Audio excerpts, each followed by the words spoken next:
SP సూర్య భూమికి phone చేస్తూ ఉంటాడు.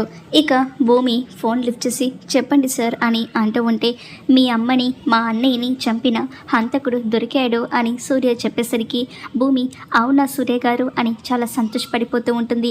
మీరు ఒకసారి వస్తారా అని సూర్య అడుగుతూ ఉంటే, తప్పకుండా వస్తాను అని భూమి చాలా సంతోషంగా ఫోన్ పెట్టేస్తూ ఆ హంతకుడు దొరికేశాడు అని చాలా సంబరపడిపోతూ ఇక పోలీస్ స్టేషన్కి వెళ్తూ ఉంటుంది. భూమి వెళ్ళేసరికి సూర్య కృష్ణప్రసాద్ని బాగా కొడుతూ ఉంటాడు. కృష్ణప్రసాద్కి వాళ్ళంతా కూడా దెబ్బలు తగిలి రక్తం కారిపోతూ ఉంటుంది. ఇంతలో భూమి అక్కడికి వెళ్ళగానే ఎక్కడ సూర్య గారు అని కానిస్టేబుల్ను అడుగుతూ ఉంటే సెల్లో ఉన్నారు అని వాళ్ళు చూపిస్తూ ఉంటారు.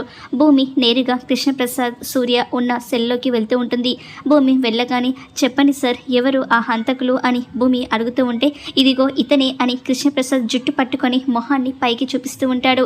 కేపీ మొహం చూసేసరికి భూమి ఒక్కసారిగా షాక్ అయిపోతూ మామయ్య అని అంటూ ఉంటుంది. ఇక కృష్ణప్రసాద్ కూడా భూమిని చూసి చాలా బాధపడిపోతూ ఉంటాడు. ఏంటి ఇతన్ని అరెస్ట్ చేశారు అని భూమి అంటూ ఉంటే, ఇతనే హంతకుడు అని సూర్య చెప్తూ ఉంటాడు. మామయ్య మిమ్మల్ని ఈ పరిస్థితుల్లో అసలు చూస్తానని అనుకోలేదు అని భూమి కన్నీళ్లు పెట్టుకుంటూ విలవిలలాడిపోతుంది. ఇక వెంటనే మొక్కల మీద కూర్చొని, లేదు మామయ్య మీరు ఎలాంటి తప్పు చేయలేదు, నేను మీకు మాటిస్తున్నాను, నేను మిమ్మల్ని నిర్దోషిగా బయటికి తీసుకెళ్తాను అని భూమి కృష్ణప్రసాద్కి మాట ఇస్తూ ఉంటుంది. భూమి మాటలు విన్న కేపీకి కాస్త ఓదార్పుగా ఉంటుంది. మరి భూమి ఎలా బయటికి తీసుకొస్తుంది, ఏం జరుగుతుందో రాబోయే ఎపిసోడ్లో చూద్దాం.